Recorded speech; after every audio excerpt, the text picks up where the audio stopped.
françaisdanslemonde.fr, la première plateforme multimédia d'aide à la mobilité internationale. Bienvenue sur notre podcast. Je suis Gauthier Seyss et j'ai le plaisir de partir à Londres pour retrouver notre invitée de Londres Accueil, Florence Fouzari. françaisdanslemonde.fr, le podcast. Oh, elle est bien loin, sa Normandie natale, depuis 4 ans installée. Dans la capitale anglaise, on retrouve notre invitée dans le cadre du partenariat avec la FIAF qui a des accueils un peu partout dans le monde, mais celui-là, c'est un gros accueil avec 400 familles. Londres Accueil et Florence, bonjour. Bonjour Gauthier, merci de me recevoir. Eh ben, tu seras notre guide pendant 10 minutes. Faut dire que ça a été un métier pour toi d'être guide, de te balader dans la capitale. Tout à fait, effectivement, puisque j'ai démarré en tant que bénévole au sein de Londres Accueil dans l'équipe qui organise les visites guidées et les sorties culturelles sur Londres. Aujourd'hui, tu es la responsable com de Londres Accueil. Alors, un petit mot avant sur ton parcours. Originaire de Normandie, tu fais tes études là-bas, puis à Orléans, puis tu vas à la capitale, tu montes à Paris. Tu bosses dans la gestion de patrimoine, tu as longtemps travaillé dans une banque, dans le pôle juridique. Et puis un jour, monsieur a une opportunité. Il travaille dans une société américaine d'imagerie médicale. Il rentre à la maison, il dit « Chérie, on va à Londres, ça te dit ?» Est-ce que tu te souviens de ce jour-là ? Oh oui, je m'en souviens très bien. D'ailleurs, au début, on s'était dit, est-ce que c'est vraiment un dépaysement et une expatriation internationale, puisque historiquement, on disait quand même Londres, 5e ville de France, compte tenu de la concentration de Français sur place. Mais on s'est laissé tenter quand même par la culture anglaise et on a pris nos valises et nous sommes arrivés. C'est à quel moment que le sujet de Londres est arrivé sur la table ? Tu te souviens du mois ? Très rapidement, ça a été en 2010, printemps 2019, à peu près. Résultat, vous faites un excellent choix, vous décidez d'aller vous installer en août 2020, on n'est pas sans savoir qu'on est en pleine pandémie, tu arrives avec un joli lockdown, c'est pas la période la plus simple pour s'installer dans un autre pays. Effectivement, non, c'est pas la période la plus simple. Je pense qu'on a tous été confrontés à cette situation à travers le monde. Même si, en se disant que c'est comme un Paris-Marseille pour joindre les deux pays, puisque c'est 2h30 d'Eurostar. Ça a été comme si, vous arriviez au fin fond d'une pampa avec ni trafic, etc. Donc oui, un peu coincé, mais également pour se déplacer sur place, mais le gros avantage quand même, c'était une liberté de circulation qu'on arrivait à conserver pour les petits trajets et pouvoir profiter de la nature locale. Alors tu as un anglais correct, le petit garçon qui est avec vous qui a 10 ans, lui vous l'immergez complètement puisqu'il va à l'école anglaise. Ça va vite un enfant, ça s'adapte vite ? Ça s'adapte vite, oui. Quand nous sommes arrivés, il avait 6 ans. Donc, je dirais que c'est encore l'âge parfait pour faire ce genre de virage à 180 degrés. Mais voilà, c'était aussi un plaisir aussi de découvrir un système éducatif avec l'uniforme, tout ce qui va avec de ce qu'on connaît de l'Angleterre. Donc c'était très sympa et nous avons une bonne expérience en tout cas dans le système anglais. Sur françaisdanslemonde.fr, on parle souvent du choc de l'expatriation. Il y a eu des jours où tu t'es assise en disant j'aurais pas dû, j'ai fait une connerie, je regrette. Écoute, je suis plutôt d'un profil adaptable et à chercher toujours plutôt, on va dire, le côté positif et le verre à moitié plein que plutôt à moitié vide. Donc, non, Londres, pour ça aussi, est très dynamique et pas forcément parce qu'on peut croiser des Français très, très facilement ou des francophones. Mais les relations sont très faciles à faire. Donc, je me suis pas sentie seule à un moment donné. Non. Et puis tu as acheté des bonnes chaussures puisque tu as découvert les randonnées. Tu me dis qu'en sautant dans un train, à peine à 1 heure de la capitale, au nord, au sud, à l'est ou à l'ouest, on peut se balader dans de très jolies campagnes, des belles balades à faire dans la nature. Ça a été une découverte, ça, pour toi ? Oui, ça pour moi c'est vraiment un élément que je souhaite souligner pour toute personne qui projetterait de venir s'installer en Angleterre et après sur Londres, c'est que le pays offre un beau terrain de jeu pour tous les amateurs de nature et de randonnée ou près de course à pied ou autre. Mais en tout cas, voilà, il y a une belle entente entre les randonneurs et les agriculteurs, ce qui permet de faire des parcours de randonnée vraiment magnifiques. Et l'état géologique du pays est somptueux. Enfin, de la forêt aux falaises, vous avez beaucoup de bonheur pour les yeux et pour les jambes. Et quand c'est fini, on boit un petit thé ou une bonne bière? Généralement, c'est une bière au pub, en toute modération, bien évidemment. On va maintenant pousser les portes de Londres Accueil. On l'a dit, avec entre 225 000 et 300 000 Français inscrits dans la capitale anglaise. Les chiffres sont un peu mous parce qu'il n'y a pas d'obligation de s'inscrire au consulat. Alors au consulat, ils en ont 142 233, mais ça n'est pas le vrai chiffre, on le sait.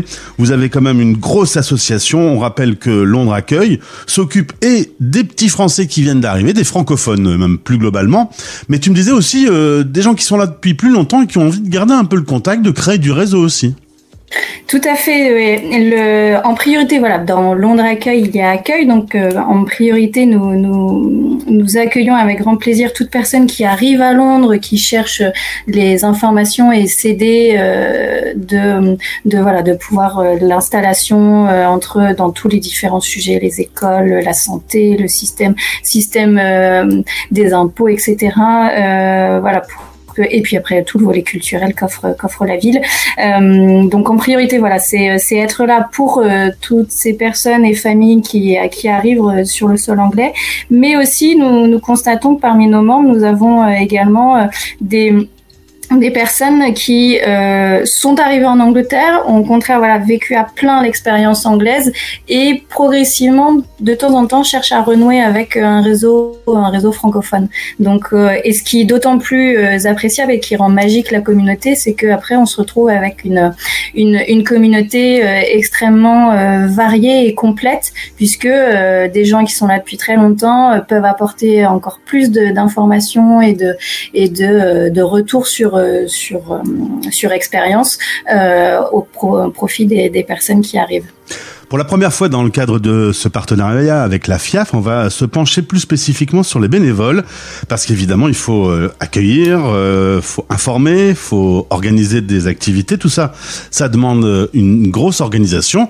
Les bénévoles sont là, il y en a une 50aine aujourd'hui au sein de Londres Accueil, on les salue tous d'ailleurs. Et d'ailleurs, c'est un vrai job, hein, parce que on peut venir vous rejoindre et devenir bénévole, ça a du sens. Tout à fait. Voilà, pour rappel, Londres Accueil et tous les accueils de la FIAF fonctionnent exclusivement sur le volontariat et le bénévolat. Donc, pour ce qui est de Londres Accueil, donc nous sommes une 50aine de bénévoles, hein, donc que je remercie aussi. J'en profite pour les remercier publiquement de tout leur travail et leur implication. Mais effectivement, vous pouvez devenir et nous rejoindre pour être bénévole et également souligner que c'est chaque activité de bénévolat qui est effectuée au sein de l'association Londres Accueil peut être reconnue comme expérience professionnelle, puisque nous délivrons à chaque fin de mission, quelle qu'elle soit, ce qu'on appelle un passeport bénévole, donc qui est une attestation de reconnaissance d'activité et d'expérience faite au sein de Londres Accueil. Et également, nous accompagnons de temps en temps lors de nos événements. Nous essayons aussi de promouvoir les talents de chacun, parfois d'étudiants qui sont, parce que je ne sais pas si tu connais, mais dans le système anglais, tu as pour des étudiants qui peuvent passer ce qu'on appelle le Duke of Edinburgh, qui est un diplôme de reconnaissance de volontariat et de service public rendu au sein du pays. Et donc également nous essayons en tout cas de promouvoir et de faire travailler des étudiants sous format volontariat également pour leur permettre d'acquérir des expériences quelles qu'elles soient dans l'organisation de nos événements. Alors concrètement, Florence, là, je viens de m'installer à Londres. J'ai envie de baigner avec un petit réseau de francophones. Comment je fais pour entrer en contact avec vous ? Si j'ai une passion, par exemple, j'aimerais bien organiser des visites de la BBC, par exemple. Forcément, je suis dans la radio, donc ça fait rêver. C'est possible ? Alors, nous organisons tout au long de l'année, bien évidemment, en priorité, nous avons un grand café en septembre, puisque c'est la majorité des déménagements des emménagements dans le pays qui se font.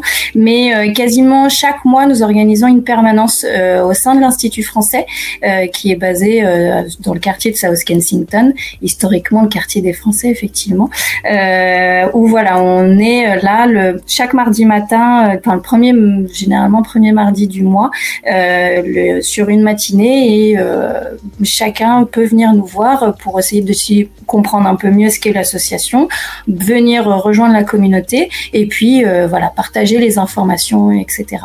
Et puis sur le côté médiatique, comme tout tissu associatif, nous sommes également en étroite relation avec l'ensemble des médias locaux et francophones pour voilà, également faire vivre et faire passer les informations, activités quelles qu'elles soient au sein de la communauté francophone sur Londres. Évidemment, c'est l'une des plus grandes communautés d'expats dans le monde, les Français à Londres. Du coup, il y a tout un réseau d'associations. Il y a la FAFGB qui organise un forum des associations. Si on veut faire du sport, si on veut sortir en boîte, si on veut manger, il y a de tout. Il y en a pour tout le monde. Exactement, ce qui est très très très bien aussi, voilà, localement, nous avons la FIAF au niveau mondial, mais localement, oui, effectivement, nous avons la FAFGB, une fédération des associations françaises de Grande-Bretagne, qui nous permet, voilà, de nous rencontrer toute association confondue, francophone et francophile, et qui ont à cœur de faire vivre, en tout cas, cette communauté francophone dans n'importe quel domaine, gastronomie, sportif, comme tu le disais. Sur Londres. Et ben voilà, direction Londres Accueil, c'est pour les petits nouveaux, mais c'est aussi pour ceux qui y sont depuis longtemps et qui ont envie de se retrouver pour des activités diverses et variées. Toutes les infos sont sur le site internet. Merci Florence. La French Touch est toujours appréciée au cœur de Londres. Complètement, et plus que jamais, je dirais. Mais merci pour ce témoignage, je te souhaite une belle journée et de bons préparatifs, parce que tout ça c'est une grosse coordination avec beaucoup de monde, beaucoup de familles, et donc je suppose que c'est beaucoup de boulot. Effectivement, merci encore Gauthier pour ton accueil. Françaisdanslemonde.fr